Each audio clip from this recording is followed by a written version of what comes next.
Breast cancer affects around 1.5 million women worldwide.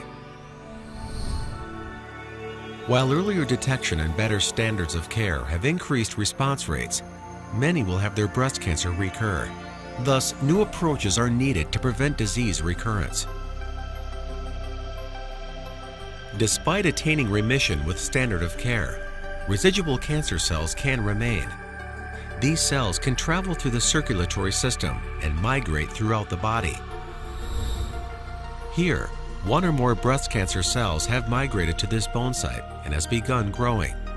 If not stopped, this micrometastatic nest of cells will grow until it is able to be diagnosed as a metastatic tumor mass. HER2 is a protein product of an oncogene that is highly overexpressed by approximately 85% of breast cancer cells. In vitro and in vivo studies have identified the Nuvax peptide sequence as being the most immunogenic fragment isolated from the extracellular domain of the HER2 receptor. Nuvax is injected with a simple intradermal injection along with an immunoadjuvant.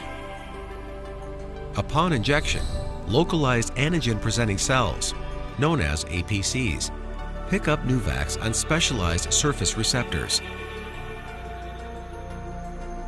These loaded APCs then migrate to the lymph nodes, where they bind to T cells with specific HER2 receptors on their surface. Upon binding, a rapid expansion of T cells specific for HER2 expressing proteins takes place.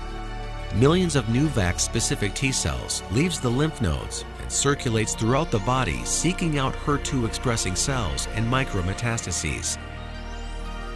Upon binding of these Nuvax-specific T cells to the HER2-expressing tumor cells, the T cell neutralizes and destroys the tumor cells. Clinical data has indicated the ability to maintain a long-term elevated level of Nuvax-specific T cells, potentially providing long-term protection against the possibility of a tumor recurrence.